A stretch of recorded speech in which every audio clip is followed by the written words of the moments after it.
Hi all, iPlus Training Solutions in the class like Swagatham.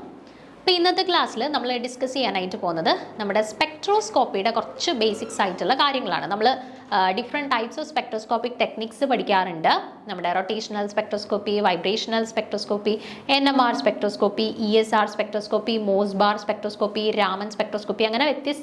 Spectroscopic technique and set exam point of view. Spectroscopy is very important area. Questions spectroscopy related expect okay that all spectroscopic techniques ninum vararundi appo innu njan udeshikunathu നമ്മൾ ഓരോ spectroscopy ടെക്നിക്കിനെ കുറിച്ചിട്ട് detail ആയിട്ട് പറയുന്നില്ല just main ആയിട്ടുള്ള എല്ലാ spectroscopic ടെക്നിക്സിന്റെയും ചില main ആയിട്ടുള്ള കുറച്ച് മെയിൻ ആണ് ബേസിക്സ് ആണ് പക്ഷേ ക്വസ്റ്റ്യൻസ് വരുന്ന കുറച്ച് ഏരിയാസ് ഉണ്ട് അതായത് ഇപ്പോൾ റൊട്ടേഷണലി ആക്റ്റീവ് ആയിട്ടുള്ള മോളിക്യൂൾ NMR ആക്റ്റീവ് ആയിട്ടുള്ള മോളിക്യൂൾ ESR ആക്റ്റീവ് ആയിട്ടുള്ള മോളിക്യൂൾ ഇതിൻ്റെയൊക്കെ കണ്ടീഷൻസ് നമുക്ക് ക്വസ്റ്റ്യൻസ് ആയിട്ട് വരുന്നതാണ് സാധാരണ അപ്പോൾ അങ്ങനെയുള്ള കുറച്ച് ബേസിക്സ് ആയിട്ടുള്ള കാര്യങ്ങളാണ് ഇന്നത്തെ ഈ ഒരു ക്ലാസ്സിൽ നമ്മൾ ഡിസ്കസ് ചെയ്യാനായിട്ട് പോകുന്നത് ഓക്കെ അപ്പോൾ നമുക്ക് സ്റ്റാർട്ട് ചെയ്യാം First, rotational spectroscopy. Rotational spectroscopy തന്നെയാണ് നമ്മൾ മൈക്രോവേവ് സ്പെക്ട്രോസ്കോപ്പി എന്നും പറയുന്നത് ഓക്കെ അപ്പോൾ ആദ്യം നമുക്ക് rotational spectroscopyയുടെ കുറച്ച് ബേസിക്സ് ആയിട്ടുള്ള കാര്യങ്ങൾ നോക്കാം The molecular spectra resulting from the transitions between the rotational energy levels of a gaseous molecule on the absorption of microwave radiations are called rotational spectra or microwave spectra. അപ്പോൾ rotational spectroscopy നമ്മൾ use ചെയ്യുന്ന radiations microwave radiations ആണ് അതുകൊണ്ടാണ് rotational spectroscopy-നെ microwave spectroscopy എന്ന് അറിയപ്പെടുന്നത് ഇനി എന്തുകൊണ്ടാണ് അവർക്ക് rotational spectroscopy എന്ന് പേര് ലഭിച്ചത് കാരണം നമ്മൾ അവിടെ മൈക്രോവേവ് റേഡിയേഷൻസ് കൊടുക്കുന്ന സമയത്ത് ഡിഫറെന്റ് റൊട്ടേഷണൽ എനർജി ലെവൽസിന്റെ ഇടയിലാണ് അവിടെ ട്രാൻസിഷൻ നടക്കുന്നത് അതുകൊണ്ടാണ് നമ്മൾ ഇവരെ റൊട്ടേഷണൽ സ്പെക്ട്രോസ്കോപ്പി എന്നൂടെ വിളിച്ചത് ഓക്കെ ഡിഫറെന്റ് റൊട്ടേഷണൽ എനർജി ലെവൽസിന്റെ ഇടയിൽ ട്രാൻസിഷൻ നടക്കുന്നുണ്ട് റൊട്ടേഷണൽ സ്പെക്ട്രോസ്കോപ്പി എന്ന് വിളിച്ചു ആൻഡ് റേഡിയേഷൻസ് നമ്മൾ പ്രൊവൈഡ് ചെയ്യുന്നത് മൈക്രോവേവ് റേഡിയേഷൻസ് ആണ് അതുകൊണ്ടാണ് മൈക്രോവേവ് സ്പെക്ട്രോസ്കോപ്പി എന്ന് പേര് വന്നത് okay the essential requirement for a molecule to be rotationally active is it should have a permanent dipole moment. ഇനി ഒരു മോളിക്യൂൾ റൊട്ടേഷണലി ആക്റ്റീവ് ആകണമെന്നുണ്ടെങ്കിലുള്ള കണ്ടീഷൻ എന്താണ് ആ മോളിക്യൂളിന് ഒരു പെർമനന്റ് ഡൈപോൾ മൊമെന്റ് ഉണ്ടാവണം മനസ്സിലായോ നമ്മളിപ്പോൾ ഹോമോ ഡയറ്റോമിക് മോളിക്യൂൾസ് എടുക്കുകയാണെന്ന് കരുതിക്കോ H2 N2 അല്ലെങ്കിൽ O2 ഇതുപോലെയുള്ള മോളിക്യൂൾസ് നമ്മൾ കൺസിഡർ ചെയ്താൽ ഇവരുടെ കേസിൽ ഇവരുടെ ഇങ്ങോട്ടുള്ള dipole momentum equal and opposite ആണ് അല്ലേ അപ്പോൾ അവരുടെ നെറ്റ് ഡൈപോൾ മൊമെന്റിന്റെ വാല്യൂ എന്താ വരിക 0 ആയിരിക്കും വരുന്നത് അപ്പോൾ പൊതുവേ ഹോമോ ഡയറ്റോമിക് മോളിക്യൂൾസിന്റെ കേസിൽ അവരുടെ നെറ്റ് ഡൈപോൾ മൊമെന്റിന്റെ വാല്യൂ 0 ആണ് സോ അവർക്ക് ഒരു പെർമനന്റ് ഡൈപോൾ മൊമെന്റ് ഇല്ല അവർ റൊട്ടേഷണലി ഇനാക്റ്റീവ് ആയിരിക്കും അതേപോലെ CO2-നെ നമ്മൾ കൺസിഡർ ചെയ്താലും CO2-ന്റെ കേസിലും നോക്കിക്കേ രണ്ടിടത്തോട്ടുള്ള dipole moment equal and opposite ആണ് സോ അത് പരസ്പരം ക്യാൻസൽഡ് ഔട്ട് ചെയ്യുന്നു സോ അവരുടെ നെറ്റ് ഡൈപോൾ മൊമെന്റ് എന്ന് പറയുന്നത് 0 ആയിരിക്കും അവരും റൊട്ടേഷണലി ഇനാക്റ്റീവ് ആയിട്ടായിരിക്കും എക്സിബിറ്റ് ചെയ്യുന്നത് എന്നാൽ HCl, CO, NO പോലെയുള്ള മോളിക്യൂൾസിനെ നമ്മൾ കൺസിഡർ ചെയ്യുവാണെന്നുണ്ടെങ്കിൽ അവർക്ക് ഒരു പെർട്ടിക്കുലർ ഡൈപോൾ മൊമെന്റിന്റെ വാല്യൂ ഉണ്ട് സോ അങ്ങനെയുള്ള മോളിക്യൂൾസിനെ CO, HCl, NO പോലെയുള്ള മോളിക്യൂൾസിനെ നമ്മൾ റൊട്ടേഷണലി ആക്റ്റീവ് ആയിട്ടുള്ള മോളിക്യൂൾസ് ആണെന്ന് പറയും കാരണം അവർക്ക് ഒരു പെർമനന്റ് ആയിട്ടുള്ള ഡൈപോൾ മൊമെന്റ് വാല്യൂ ഉണ്ട് ഇനി CH4-നെ കൺസിഡർ ചെയ്താലോ CH4 എന്ന് പറയുന്നത് പെർഫെക്റ്റ് ടെട്രാഹെഡ്രൽ ജിയോമെട്രി ആണ് അല്ലേ അപ്പോൾ അവർക്ക് ഇങ്ങോട്ടുള്ള dipole momentum equal and opposite ആണ് സോ CH4 നമുക്ക് കാഴ്ചയിൽ ഒരു പെർമനന്റ് ഡൈപോൾ മൊമെന്റ് ഉണ്ട് എന്ന് തോന്നിയാൽ പോലും പെർഫെക്റ്റ് ടെട്രാഹെഡ്രൽ ജിയോമെട്രി ആയതുകൊണ്ട് തന്നെ അവർക്ക് നെറ്റ് ഡൈപോൾ മൊമെന്റിന്റെ വാല്യൂ 0 ആണ് CH4-ഉം റൊട്ടേഷണലി ഇനാക്റ്റീവ് ആയിട്ടുള്ള മോളിക്യൂൾ ആണ് ഓക്കെ അപ്പോൾ എന്താണ് റൊട്ടേഷണലി ആക്റ്റീവ് മോളിക്യൂൾ എന്താണ് റൊട്ടേഷണലി ഇനാക്റ്റീവ് മോളിക്യൂൾ ആൻഡ് അവരുടെ കണ്ടീഷൻസ് ക്ലിയർ ആണല്ലോ നോക്കുക the ഹോമോന്യൂക്ലിയർ diatomic molecules like H2, Cl2 and linear molecules like CO2 do not have a permanent dipole moment and they do not show microwave spectra or they are rotationally inactive or microwave inactive. മനസ്സിലായേ ഇനി നമ്മുടെ vibrational spectroscopy അല്ലെങ്കിൽ infrared സ്പെക്ട്രോസ്കോപ്പിയിലേക്ക് വന്നു കഴിഞ്ഞാൽ ഇവിടെ നമ്മൾ vibrational സ്പെക്ട്രോസ്കോപ്പിയിൽ നമ്മൾ use ചെയ്യുന്ന radiations IR radiations ആണ് അതുകൊണ്ടാണ് അവരെ ഇൻഫ്രാറെഡ് സ്പെക്ട്രോസ്കോപ്പി എന്ന് വിളിക്കുന്നത് okay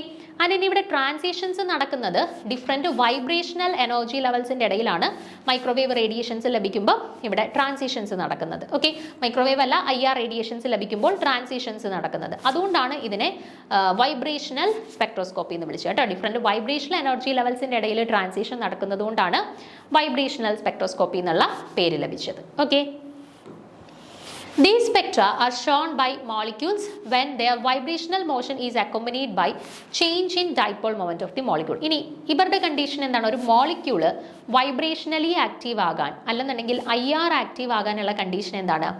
molecule should possess a change in dipole moment. Usually മറ്റേടത്ത് പെർമനന്റ് ഡൈപോൾ മൊമെന്റ് ഉള്ളവരായിരുന്നു, ഇവിടെ ചേഞ്ച് ഇൻ ഡൈപോൾ മൊമെന്റ് കാണിക്കുന്നവരാണ് വൈബ്രേഷണലി ആക്റ്റീവ് ആയിട്ടുള്ളത്. ഓക്കെ, അപ്പോൾ നേരത്തേതുപോലെ ഹോമോന്യൂക്ലിയർ ആയിട്ടുള്ളവരെല്ലാവരും വൈബ്രേഷണലി ഇനാക്റ്റീവ് ആയിരിക്കും. നമ്മുടെ CO, NO, HCl പോലെയുള്ള മോളിക്യൂൾസ് ഒക്കെ വൈബ്രേഷണലി ആക്റ്റീവ് ആയിരിക്കും അല്ലെങ്കിൽ IR ആക്റ്റീവ് ആയിരിക്കും. ഓക്കെ, സെയിം കൺസെപ്റ്റ് തന്നെയാണ്, ചെറിയ വ്യത്യാസമുള്ളൂ. മറ്റേടത്ത് പെർമനന്റ് ഡൈപോൾ മൊമെന്റ്, ഇവിടെ ഒരു ചേഞ്ച് ഇൻ ഡൈപോൾ മൊമെന്റ് ഉണ്ടാവണം. ആ ഒരു ഡിഫറൻസ് മാത്രമേ ഉള്ളൂ. മനസ്സിലായോ? സാധാരണ ചോദിക്കുന്നതാണ് 4 മോളിക്യൂൾസ് തന്നിട്ടുള്ളതിൽ റൊട്ടേഷണലി ആക്റ്റീവ് അല്ലെങ്കിൽ IR ഇനാക്റ്റീവ് അല്ലെങ്കിൽ IR ആക്റ്റീവ് അല്ലെങ്കിൽ വൈബ്രേഷണലി ആക്റ്റീവ് മോളിക്യൂളിനെ ഐഡന്റിഫൈ ചെയ്യുക എന്ന് പറഞ്ഞിട്ട് ക്വസ്റ്റ്യൻസ് സ്ഥിരമായിട്ട് വരുന്നതാണ് കേട്ടോ. അപ്പോൾ ആ കൺസെപ്റ്റ് കൃത്യമായിട്ട് മനസ്സിലാക്കിയിരിക്കുക. ദെൻ മൂന്നാമത്തതാണ് നമ്മുടെ രാമൻ സ്പെക്ട്രോസ്കോപ്പി. ബാക്കി എല്ലാ സ്പെക്ട്രോസ്കോപ്പിക് ടെക്നിക്കിനകത്തും അബ്സോർപ്ഷൻ ഓഫ് ഇലക്ട്രോമാഗ്നറ്റിക് റേഡിയേഷൻസ് ആണ് നടക്കുന്നുണ്ടെങ്കിൽ രാമൻ സ്പെക്ട്രോസ്കോപ്പി മാത്രം ഡീൽ ചെയ്യുന്നത് സ്കാറ്ററിംഗ് ഓഫ് ലൈറ്റ് ആണ്. ഓക്കെ, അപ്പോൾ സ്കാറ്ററിംഗ് ഓഫ് ലൈറ്റുമായിട്ട് ബന്ധപ്പെട്ട സ്പെക്ട്രോസ്കോപ്പിക് ടെക്നിക്ക് ചോദിച്ചു കഴിഞ്ഞാൽ ഏതാണ്? രാമൻ സ്പെക്ട്രോസ്കോപ്പിയാണ്. Okay, so Raman spectroscopy deals with the scattering of light spectra. Most of the scattered light having the same frequency as the incident beam and it is called Rayleigh scattering. അപ്പോൾ scattering നടക്കുന്ന സമയത്ത് ചില ആളുകളുടെ scattering നോക്കുകയാണെന്നുണ്ടെങ്കിൽ light ഇൻറ്റൻസിറ്റിയുടെ same ഇൻറ്റൻസിറ്റിയിൽ തന്നെയാണ് scatter ചെയ്യുക. അങ്ങനെയുള്ളവരെയാണ് നമ്മൾ Rayleigh scattering എന്ന് വിളിക്കുക. എന്നാൽ മറ്റു കുറച്ച് പേരെ കൺസിഡർ ചെയ്ത് കഴിഞ്ഞാൽ ഒന്നെങ്കിൽ ഈ ലൈറ്റ് ഇൻറ്റൻസിറ്റിയെക്കാട്ടിൽ ഇൻസിഡൻറ്റ് ലൈറ്റ് ബീമിനെക്കാട്ടിൽ ഇൻറ്റൻസിറ്റി കുറഞ്ഞതോ അല്ലെങ്കിൽ ഇൻറ്റൻസിറ്റി കൂടുതലോ ആയിട്ടുള്ള സ്കാറ്ററിംഗ് ആയിരിക്കും നടക്കുക. അതിനെയാണ് നമ്മൾ രാമൻ സ്കാറ്ററിംഗ് എന്ന് വിളിക്കുക കേട്ടോ. Small fractioning of scattered light have higher or lower frequency than that of the incident light and it is called Raman scattering. Okay, അപ്പോൾ റെയ്ലേ സ്കാറ്ററിങ്ങിന് സെയിം ഇൻസിഡൻറ്റ് ലൈറ്റിൻ്റെ സെയിം ഇൻറ്റൻസിറ്റി ഓഫ് ഫ്രീക്വൻസി ആയിരിക്കും. രാമൻ സ്കാറ്ററിങ്ങിന് ഇൻസിഡൻറ്റ് ലൈറ്റിനെക്കാട്ടിൽ കുറവോ കൂടുതലോ ആയിരിക്കും ഫ്രീക്വൻസി വരിക. Okay, ഇനി അടുത്തതാണ് നമ്മുടെ ഇലക്ട്രോണിക് സ്പെക്ട്ര. ഇലക്ട്രോണിക് അല്ലെങ്കിൽ UV വിസിബിൾ സ്പെക്ട്ര എന്ന് പറയും, UV വിസിബിൾ സ്പെക്ട്രോസ്കോപ്പി. അപ്പോൾ UV വിസിബിൾ സ്പെക്ട്രോസ്കോപ്പിക്ക് അത് നമ്മൾ കൊടുക്കുന്ന റേഡിയേഷൻസ് എന്താണ്? UV വിസിബിൾ റേഡിയേഷൻസ് ആണ് നമ്മൾ പ്രൊവൈഡ് ചെയ്യുന്നത്. അങ്ങനെയുള്ള സ്പെക്ട്രോസ്കോപ്പിനെയാണ് നമ്മൾ UV വിസിബിൾ സ്പെക്ട്രോസ്കോപ്പി എന്ന് പറയുന്നത്. Okay, so molecular spectra resulting from the electronic transitions in the molecule by the absorption of visible and UV radiations are called electronic spectra. ഇനി എന്തുകൊണ്ടാണ് ഇവർ ഇലക്ട്രോണിക് സ്പെക്ട്ര എന്ന് വിളിച്ചത്? കാരണം നമ്മളിവിടെ വിസിബിൾ അല്ലെങ്കിൽ UV റേഡിയേഷൻസ് പ്രൊവൈഡ് ചെയ്യുന്ന സമയത്ത് ഡിഫറെൻറ്റ് ഇലക്ട്രോണിക് എനർജി സ്റ്റേറ്റ്സിൻ്റെ ഇടയിലാണ് ഇവിടെ ട്രാൻസിഷൻ നടക്കുന്നത്. ഡിഫറെൻറ്റ് ഇലക്ട്രോണിക് എനർജി ലെവൽസിൻ്റെ ഇടയിലാണ് ഇവിടെ ട്രാൻസിഷൻ നടക്കുന്നത്. അതുകൊണ്ടാണ് നമ്മളിവരെ ഇലക്ട്രോണിക് സ്പെക്ട്രോസ്കോപ്പി എന്ന് പറയുന്നത്. മനസ്സിലായോ? UV വിസിബിൾ റേഡിയേഷൻസ് പ്രൊവൈഡ് ചെയ്യുമ്പോൾ ഡിഫറെൻറ്റ് ഇലക്ട്രോണിക് എനർജി ലെവൽസിൻ്റെ ഇടയിലാണ് ട്രാൻസിഷൻസ് നടക്കുന്നത്. അതുകൊണ്ടാണ് ഇലക്ട്രോണിക് സ്പെക്ട്രോസ്കോപ്പി എന്ന് വിളിക്കുന്നത്. Okay, as electronic transitions are accompanied by vibrational and rotational transitions, electronic spectra of molecules are highly complex. അപ്പോൾ ഇലക്ട്രോണിക് ട്രാൻസിഷൻസ് നടക്കുമ്പം അതുമായിട്ട് അസോസിയേറ്റ് ചെയ്ത് മോളിക്യൂൾസിൽ vibrations നടക്കുന്നുണ്ട്, റൊട്ടേഷൻസും നടക്കുന്നുണ്ട്. അതുകൊണ്ട് തന്നെ കുറച്ചുകൂടെ കോംപ്ലെക്സ് ആയിട്ടുള്ള സ്പെക്ട്ര ആയിരിക്കും നമുക്ക് യൂഷ്വലി ഇലക്ട്രോണിക് സ്പെക്ട്രോസ്കോപ്പിയിൽ ലഭിക്കുന്നത്. ഓക്കെ, അടുത്തത് NMR spectroscopy. Okay, NMR spectroscopy nuclear magnetic resonance spectroscopy. നോക്കുക, NMR Spectra occurs in the radio frequency region. അപ്പോൾ ഇവിടെ നമ്മൾ ഏത് റേഡിയേഷൻസ് ആണ് NMR സ്പെക്ട്രോസ്കോപ്പിയിൽ യൂട്ടിലൈസ് ചെയ്യുന്നത്? റേഡിയോ വേവ്സ് ആണ്. റേഡിയോ വേവ്സ് അല്ലെങ്കിൽ റേഡിയോ റേഡിയേഷൻസ് ആണ് NMR സ്പെക്ട്രോസ്കോപ്പിയിൽ യൂട്ടിലൈസ് ചെയ്യുന്നത്. And these Spectra resulted from the transitions induced between the nuclear spin energy levels of a molecule in an applied magnetic field. And ഇവിടെ എങ്ങനെയാണ് നമ്മളൊരു magnetic field apply ചെയ്യുമ്പോഴത്തേന് different nuclear spin energy ലെവൽസിൻ്റെ ഇടയിൽ transitions നടക്കുന്നതിൻ്റെ ഭാഗമായിട്ടാണ് NMR spectrum നമുക്ക് ലഭിക്കുന്നത്. Okay, ഇനി നിങ്ങൾ ഓർത്തിരിക്കേണ്ട ഒരു പോയിന്റ്, നമ്മൾ റൊട്ടേഷണലി ആക്റ്റീവ് ആവാനുള്ള കണ്ടീഷൻ, വൈബ്രേഷണലി ആക്റ്റീവ് ആവാനായിട്ടുള്ള കണ്ടീഷൻസ് ഒക്കെ പഠിച്ചു അല്ലേ? അതേപോലെ NMR ആക്റ്റീവ് മോളിക്യൂൾസ് കണ്ടുപിടിക്കാനായിട്ടുള്ള കണ്ടീഷൻ എന്ന് പറഞ്ഞാൽ അറ്റോമിക് നമ്പറും മാസ് നമ്പറും ഒരാൾ ഓഡ് ഒരാൾ ഈവൻ അല്ലെങ്കിൽ രണ്ടുപേരും ഓടാവുന്ന സാഹചര്യങ്ങളിൽ നമുക്ക് NMR ആക്റ്റീവ് ആയിരിക്കും. ഓക്കെ, അതായത് ഇപ്പോൾ എക്സാമ്പിളായിട്ട് ഞാൻ ഹൈഡ്രജൻ H1, അവിടെ അറ്റോമിക് നമ്പർ 1, മാസ് നമ്പർ 1, രണ്ടും ഓടാണ് അല്ലേ? അപ്പോൾ അത് NMR ആക്റ്റീവ് ആണെന്ന് പറയാം. അതേപോലെ ഞാനിപ്പം നൈട്രജൻ കൺസിഡർ ചെയ്തു. നൈട്രജൻ്റെ കേസിൽ അറ്റോമിക് നമ്പർ 7 ആണ്, മാസ് നമ്പർ 14 ആണ്. ഒരാളോട് ഒരാൾ ഈവൻ. അപ്പോൾ അവരും നമുക്ക് NMR ആക്റ്റീവ് ആണെന്ന് പറയാം. എന്നാൽ ഓക്സിജൻ്റെ കേസ് എടുക്കുന്ന സമയത്ത് ഓക്സിജൻ്റെ അറ്റോമിക് നമ്പർ 8, മാസ് നമ്പർ 16, രണ്ടും ഈവൻ ആണ് അല്ലേ? അപ്പോൾ അത് NMR ഇനാക്റ്റീവ് ആണ്. കാർബണിൻ്റെ കേസ് എടുക്കുമ്പോൾ carbon atomic number 6, mass number 12, രണ്ടും ഈവൻ ആണ് അല്ലേ? അപ്പോൾ അതും NMR ഇനാക്റ്റീവ് ആണ്. അപ്പോൾ മനസ്സിലായോ? നമുക്ക് 4 സ്പീഷീസ് തന്നിട്ട് അതിൽ NMR ആക്റ്റീവ് ആര് അല്ലെങ്കിൽ NMR ഇനാക്റ്റീവ് ആരാണെന്ന് ചോദിച്ചു കഴിഞ്ഞാൽ എന്ത് ചെയ്താൽ മതി? അറ്റോമിക് നമ്പറും മാസ് നമ്പറും ഈവൻ ആയിട്ട് വരുന്നവർ NMR ഇനാക്റ്റീവ് ആയിരിക്കും. അറ്റോമിക് നമ്പറും മാസ് നമ്പർ രണ്ടും ഓഡായിട്ട് അല്ലെങ്കിൽ അറ്റ്ലീസ്റ്റ് ഒരെണ്ണമെങ്കിലും ഓഡായിട്ട് വരുന്നവർ NMR ആക്റ്റീവുമായിരിക്കും. ഓക്കെ ആണേ? ഓക്കെ. അടുത്തത് ESR spectroscopy, electron spin resonance spectroscopy അല്ലെങ്കിൽ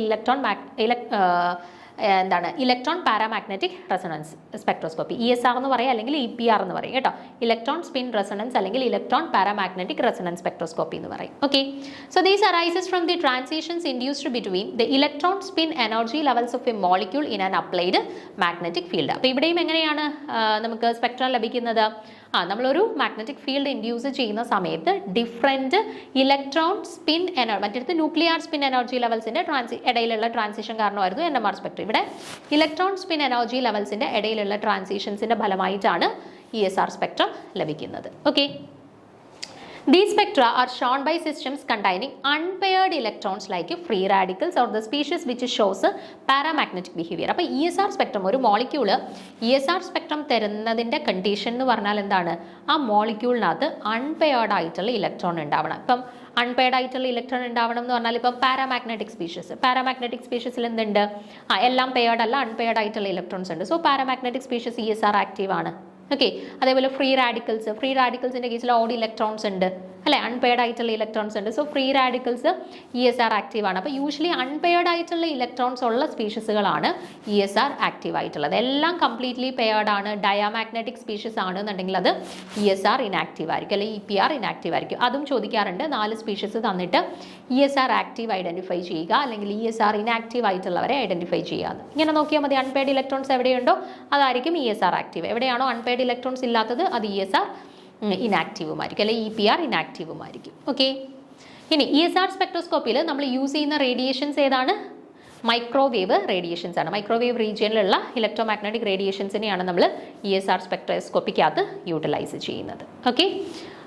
സോ ഇത്രയും കാര്യങ്ങളാണ് നമുക്ക് ഡിഫറെൻറ്റ് സ്പെക്ട്രോസ്കോപ്പിക് ടെക്നിക്സുമായിട്ട് ബന്ധപ്പെട്ട് പഠിക്കാനായിട്ടുള്ളത്. അപ്പം നിങ്ങൾ rotational spectroscopy, vibrational spectroscopy, Raman spectroscopy, UV visible spectroscopy, NMR spectroscopy, ESR spectroscopy.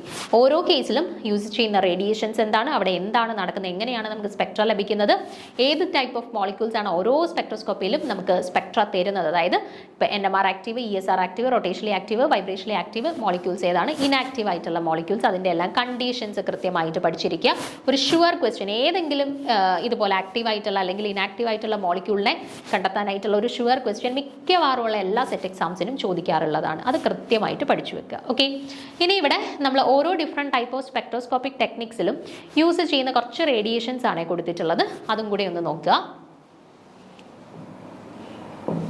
First rotational spectroscopy. Rotational സ്പെക്ട്രോസ്കോപ്പിയിൽ നമ്മൾ പറഞ്ഞു നമ്മൾ യൂസ് ചെയ്യുന്ന റേഡിയേഷൻസ് ഏതാണ്, മൈക്രോവേവ് റേഡിയേഷൻസ് ആണ് റൊട്ടേഷണൽ സ്പെക്ട്രോസ്കോപ്പിയിൽ യൂസ് ചെയ്യുന്നത്. രണ്ടാമത്തത് വൈബ്രേഷണൽ സ്പെക്ട്രോസ്കോപ്പി. വൈബ്രേഷണൽ സ്പെക്ട്രോസ്കോപ്പിയിൽ നമ്മൾ യൂസ് ചെയ്യുന്ന റേഡിയേഷൻസ് എന്താണ്, IR റേഡിയേഷൻസ് ആണ്, ഇൻഫ്രാറെഡ് റേഡിയേഷൻസ് ആണ്, IR റേഡിയേഷൻസ് ആണ് യൂസ് ചെയ്യുന്നത്. അടുത്തത് UV visible spectroscopy. UV visible ആകുമ്പോൾ UV അൾട്രാ വയലറ്റ് ഉണ്ട്, വിസിബിൾ റേഡിയേഷൻസ് ഉണ്ട്. ഓക്കെ, അടുത്തത് atomic absorption spectroscopy, AAS atomic absorption സ്പെക്ട്രോസ്കോപ്പിയിൽ ultraviolet and visible radiations തന്നെയാണ് യൂസ് ചെയ്യുന്നത് കേട്ടോ. AASനകത്ത് അറ്റോമിക് അബ്സോർപ്ഷൻ സ്പെക്ട്രോസ്കോപ്പിയിൽ UV ആൻഡ് വിസിബിൾ റേഡിയേഷൻസ് തന്നെയാണ് യൂസ് ചെയ്യുന്നത്. അടുത്ത ഫ്ലൂറസെൻസ് സ്പെക്ട്രോസ്കോപ്പി. ഫ്ലൂറസെൻസ് സ്പെക്ട്രോസ്കോപ്പിയിൽ നമ്മൾ UV ആൻഡ് വിസിബിൾ റേഡിയേഷൻസ് തന്നെയാണ് യൂസ് ചെയ്യുന്നത്. അടുത്ത ഫോസ്ഫോറസെൻസ് സ്പെക്ട്രോസ്കോപ്പി എടുത്തു കഴിഞ്ഞാൽ അവിടെയും നമ്മൾ ultra violet and visible radiations തന്നെയാണ് യൂസ് ചെയ്യുന്നത് കേട്ടോ. അപ്പോൾ electronic spectroscopy, atomic absorption spectroscopy, fluorescence spectroscopy, phosphorescence spectroscopy, ഈ 4 കേസസിൽ നമ്മൾ UV ആൻഡ് വിസിബിൾ റേഡിയേഷൻസ് തന്നെയാണ് യൂസ് ചെയ്യുന്നത്. ഓക്കെ, അടുത്തത് എക്സ്റേ ഡിഫ്രാക്ഷൻ, പേരിനകത്ത് തന്നെയുണ്ട്, എക്സ്റേസ് ആണ് നമ്മൾ യൂസ് ചെയ്യുന്നത്. ഓക്കെ, അടുത്ത മോസ്ബാർ സ്പെക്ട്രോസ്കോപ്പി. മോസ്ബാർ സ്പെക്ട്രോസ്കോപ്പിക്കകത്ത് നമ്മൾ ഗാമ റേസ് ആണ് യൂസ് ചെയ്യുന്നത് കേട്ടോ. മോസ്ബാർ സ്പെക്ട്രോസ്കോപ്പിക്കകത്ത് നമ്മൾ ഗാമ റേസിനെയാണ് യൂസ് ചെയ്യുന്നത്. അതേപോലെ NMR സ്പെക്ട്രോസ്കോപ്പിക്കകത്ത് നമ്മൾ റേഡിയോ വേവ്സ് ആണ്, NMRനകത്ത് റേഡിയോ വേവ്സ് ആണ്. ESRനകത്ത് മൈക്രോവേവ് റേഡിയേഷൻസ്, അതും കൂടെ നോക്കി തരാം കേട്ടോ. ESRനകത്ത് മൈക്രോവേവ് റേഡിയേഷൻസ്. ഓക്കെ, അപ്പോൾ ഇത്രയും റേഡിയേഷൻസ്, ഓരോ സ്പെക്ട്രോസ്കോപ്പിയും കറസ്പോണ്ടിങ് ആയിട്ട് ഓരോരുത്തടുത്തും യൂസ് ചെയ്യുന്ന റേഡിയേഷൻസും കൂടെ കൃത്യമായിട്ട് നോട്ട് ചെയ്ത് വെച്ചേക്കുക. ഓക്കെ, സോ ഇത് നമ്മൾ സ്പെക്ട്രോസ്കോപ്പി ഒരു വൈഡ് ആയിട്ടുള്ള ടോപ്പിക്കാണ്. ഒത്തിരി കാര്യങ്ങൾ നമുക്ക് ഓരോ സ്പെക്ട്രോസ്കോപ്പി റിലേറ്റഡ് ആയിട്ടും പഠിക്കാനുണ്ട്. ഓരോ മോളിക്യൂൾ തന്നു കഴിഞ്ഞാൽ അതിനകത്ത് എത്ര സിഗ്നൽസ് കിട്ടും, അങ്ങനെ ഒത്തിരി കാര്യങ്ങൾ നമുക്ക് സ്പെക്ട്രോസ്കോപ്പിയുമായിട്ട് ബന്ധപ്പെട്ട് പഠിക്കാനുണ്ട്. പക്ഷേ ഇത് സ്പെക്ട്രോസ്കോപ്പിയുടെ ഒരു ബേസിക്സ് മാത്രമാണ് നമ്മൾ ഇന്ന് ഡിസ്കസ് ചെയ്തത്. ആൻഡ് ഈ ബേസിക്സിൽ നിന്നും എല്ലാ തവണയും ഒരു ചോദ്യം നമുക്ക് പ്രതീക്ഷിക്കാവുന്നതാണ്. സോ കൃത്യമായിട്ട് ഈ ബേസിക്സ്, അടിസ്ഥാനപരമായിട്ടുള്ള കാര്യങ്ങൾ കൃത്യമായിട്ട് മനസ്സിലാക്കിയ ശേഷം നിങ്ങൾ സ്പെക്ട്രോസ്കോപ്പി ഡീറ്റെയിൽ ആയിട്ട് പഠിക്കാൻ ശ്രമിക്കുക. ഓക്കെ, സോ അടുത്ത ക്ലാസ്സിൽ അടുത്തൊരു ടോപ്പിക്കുമായിട്ട് കാണാം. Thank you.